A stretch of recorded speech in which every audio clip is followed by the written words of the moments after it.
Yo, real quick, before we start the video, I would just like to say that I have a Discord. Um, you guys should probably join mainly because of the fact that there's a bunch of ideas there that are just waiting to be tested out. You guys can see a bunch of thumbnails I have for different series, some that are already out and some that are just in the woodworks for right now. You guys will probably be interested to join the Discord, be also able to share some of your ideas with others just in case if I don't personally seem to like some of them. But majority I do like them, just some are kind of too how should I say it? I just don't know how to really make a good story out of some of them, although they do seem interesting. So basically just join the Discord and that's pretty much all. I will leave a link to the Discord in the description below. Yeah. In the whipping, I'm whipping the soul out it. Chin the tone when I'm flexing like Pilates. Why you frontin', you act like you somebody. Keep it trill in the Ville, how I go by. I was stuck in the rut, I was nobody. I've been looking for something to go body. There's an art to the hustle like yo got it. Kick out a kick back and hit like a new shotty. In the whipping, I'm whipping the soul out it. Chin the tone when I'm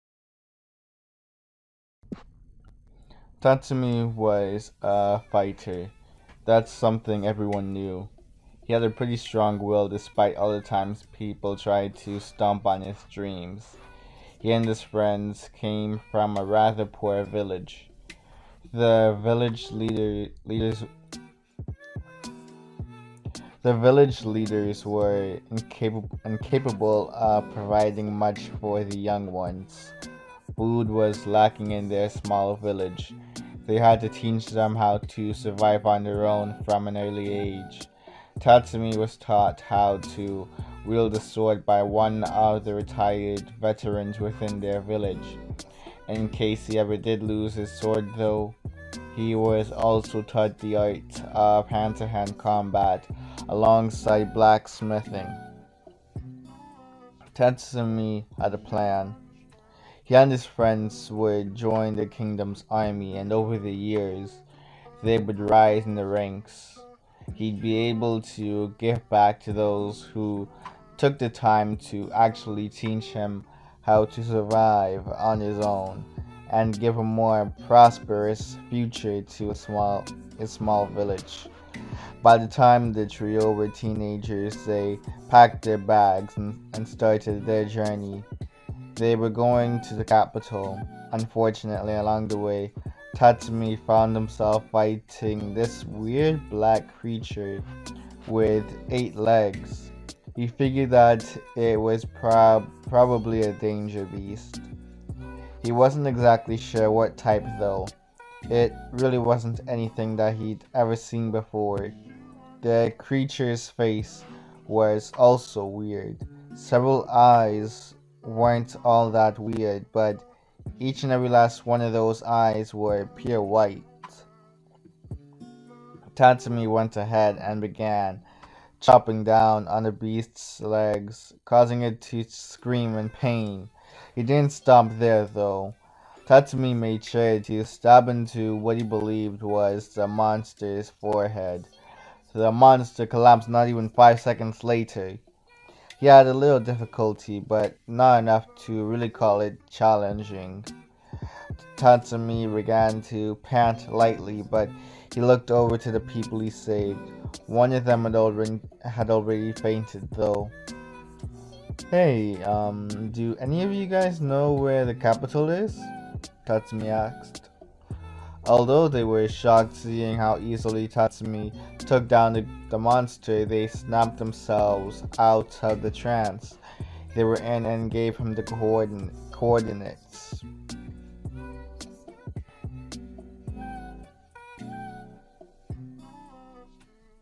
They were surprised to hear that he wasn't already a soldier in the kingdom's army with the skills he had, but they figured Tatsumi had a good chance at joining their army.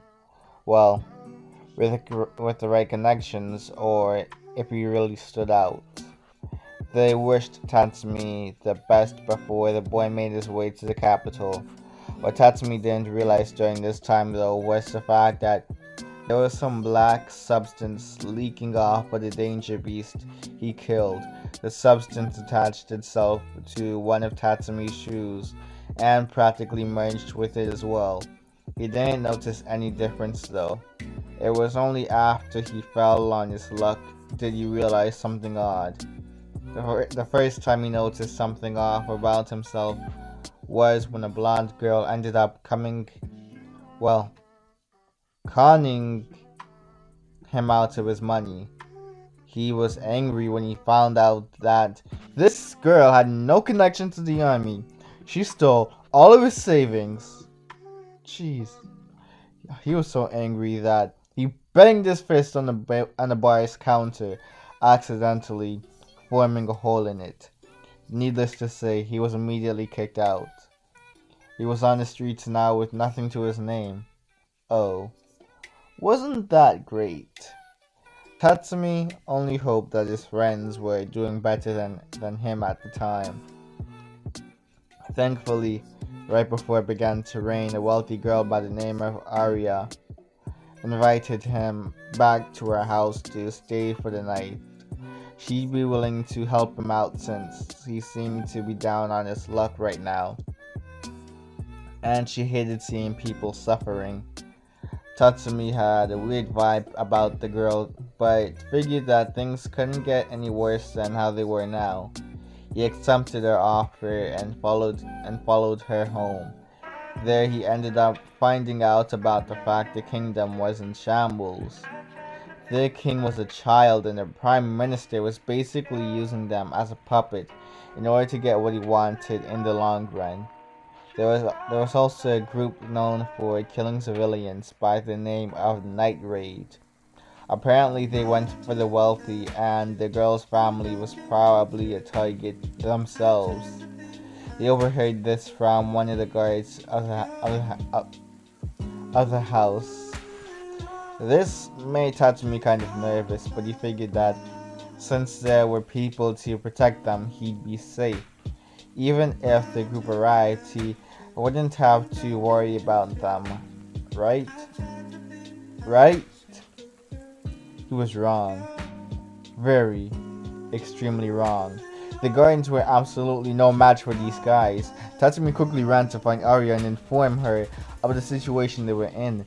They need to run far away from here as soon as possible. She was with one of her remaining guards. When he found her, they all ran towards her shed. They were hoping to hide out in here the whole night and hope that the members of Night Raid didn't encounter them. That was a pipe dream though. One of the girls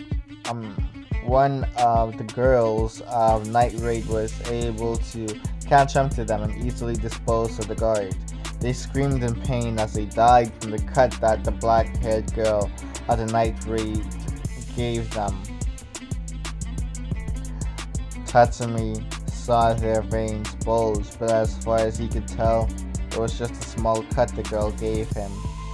Was that sword she was carrying dipped in poison or something? She also mentioned something about him not being a target.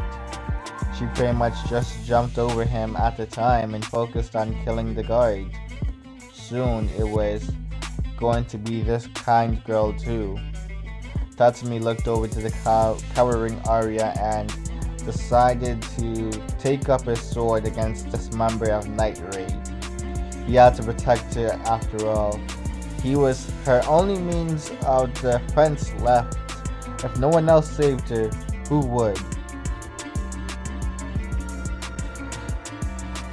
Allow me, a strange voice stated. Tatsumi began looking around to see who said that. It couldn't have been from the girl with the sword unless she wasn't human or something. That sounded more like the voice of a demon than anything. A weird sensation crawled up Tatsumi's body at the moment though. He looked down at his hand to see it covered in an inky substance. He was about to squeal in surprise, but it was like the thing knew exactly what he was about to do. His mouth was covered by the substance, and it spread to his face as well. It enveloped his whole body now. Arya Aria wanted to scream in horror seeing this, but the creature turned to her direction and covered her mouth. They signaled for her to shush. They'd handle this mistress. Tatsumi had no control over his body at that moment, but it didn't seem to matter. Whatever was controlling his body at that time seemed to know his desires here. Tatsumi could see the being shape what seemed to be their arm into a blade. They went on to attack their opponent. Akame was surprised to see this new person appear though. They charged at her and immediately went on an onslaught. She struggled to fight this guy considering how much stronger and faster they were than her.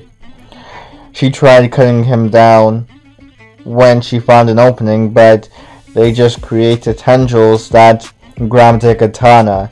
Her eyes widened as a blade was yanked out of her hands. She couldn't believe it. What kind of tegu did this guy have? The monster that stood before her roared before swinging the sword at her. A new person joined the fray though, snatching Akame up by the hair. The being looked up and saw who would dare disturb his battle. What he saw enraged him even further. You. Me, Leone replied. Akame stopped Leone from recklessly running in though. She pointed over to what the being was holding. Leone took a good look at it for a second before her eyes widened. How? She asked. Akame summarized all that happened here so far. She killed a guard and this guy came out, swinging his own blade at her. They were strong and their body was really weird too. She figured it was the doing of a tegu though. There was no other explanation for how they could create tendrils from the side of their body and grab a sword like that. Leone couldn't really make much sense of it either. All she knew was that this guy was bad news. She had to be really careful here. No, actually, it would be better to get some backup. They needed someone with a long-range tegu or something like Bulat, who had a tegu that created armor for him. They weren't given the opportunity to flee though. Tatsumi's rage towards the blonde caused him to take control and begin to swing wildly. Leone dodged the attack though and swamped his legs from underneath him. She quickly grabbed the katana but the tendrils pulled on the sword as well. She was shocked to see it. Akame wasn't really lying at all when she mentioned how this guy's body was weird. Akame, go get mine or someone. I'll hold him off. Akame was about to say something, but Leone shut her up before she could have the chance. She tussled with the man while Akame fled the scene. It wasn't too long until she found herself at the mercy of the symbiote. They were going to try to stab her with the sword they gained from Akame, but Leone was grabbing onto his arms. She was trying to push him back. The gooey substance covering Tatsumi's face peeled back to reveal himself to Leone. That way his face would be the last thing she'd see before dying. Such was life. Tatsumi was about to kill her, but Leone pleaded for her life. Tatsumi yelled at her, wondering why her life should be spared when she was about to kill a perfectly innocent girl and her family. Leone laughed at the irony here. Innocent, you say? Alright, if she's so innocent, then I'm a saint. This girl and her whole family are known for convincing people to come to her house only to put something in their food and torture them later on. Look behind those doors real quick. If you don't see anything, I won't even struggle. I'll accept my fate. Sounds like a deal? Tatsumi stayed silent. He got up from the compromising position and walked over to see what this thief was talking about. If she was lying, he would make sure her death was as painful as possible. Arya began to beg Tatsumi not to listen to Leone when she saw him reaching closer to the shed. She even grabbed onto his leg in order to pull him back, but it was pointless. He kicked down the metal doors, impressing Leone.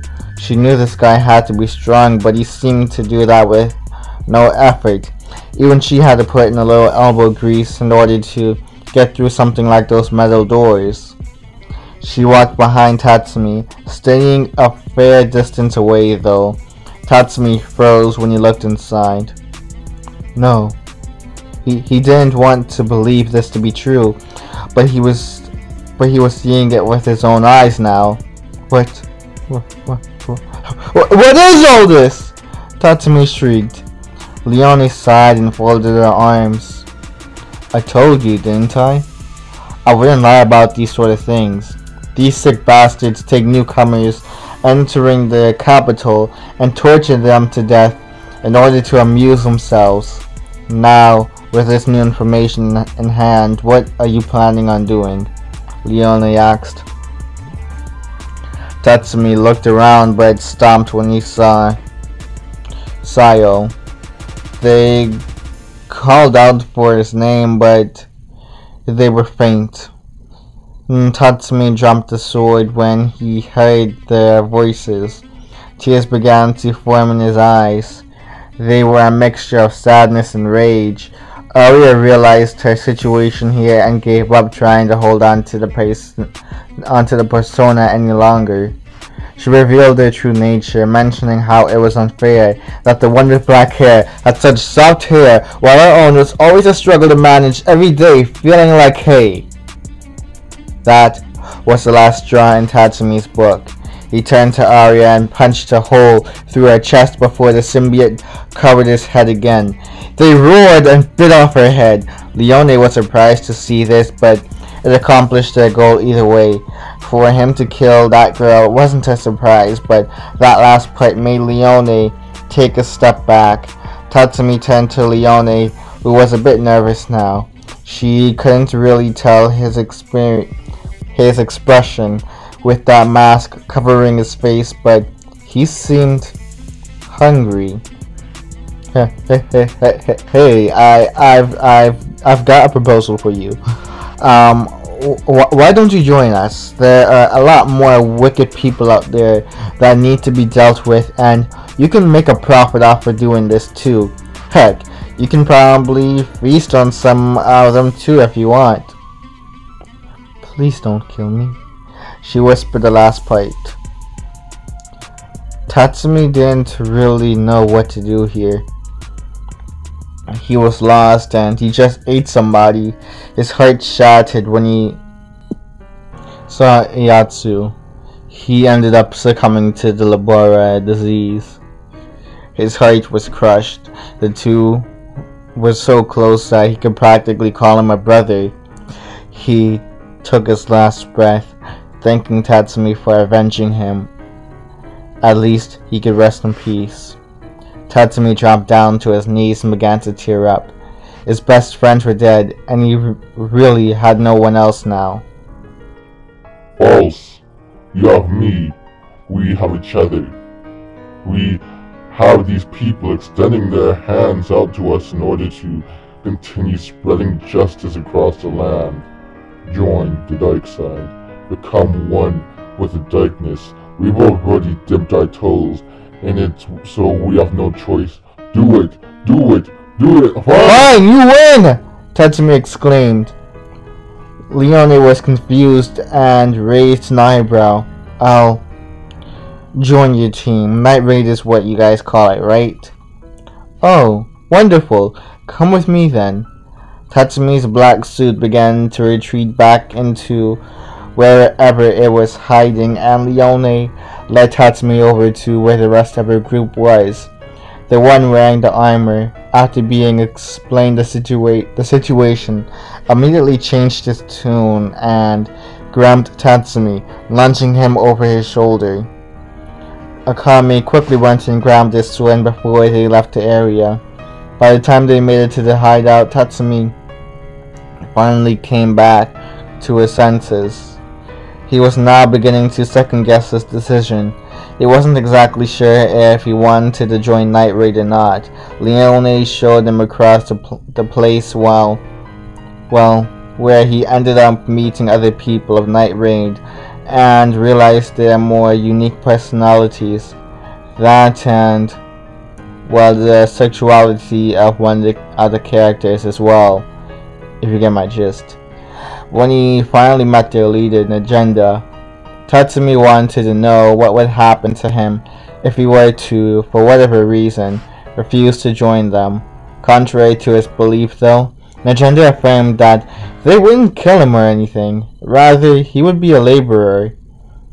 He'd be working for them one way or another and make an income to send back to his village, but if he chose to become a laborer, he wouldn't be allowed to leave the hideout.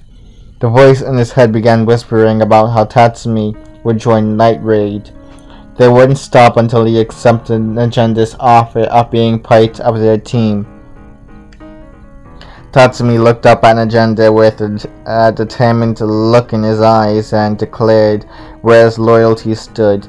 Agenda smiled hearing this. She also heard a couple of things from Leone and Akame about him having a special Teguro of sorts which interested her. One of these days she would have to see it for herself. The symbiote took over Tatsumi's face for a second though, asking about when they would get to eat some brains or chocolate. One or the other was fine in their book as long as they got some. Agenda laughed hearing this, but stated that he could eat as many as he wanted so long as it didn't distract from the mission. This put a smile on the symbiote's face. And that is part 1, people. It is your boy King Ty Next signing out. You guys already know the gist. Remember to like, share, comment, and subscribe. Peace out, people.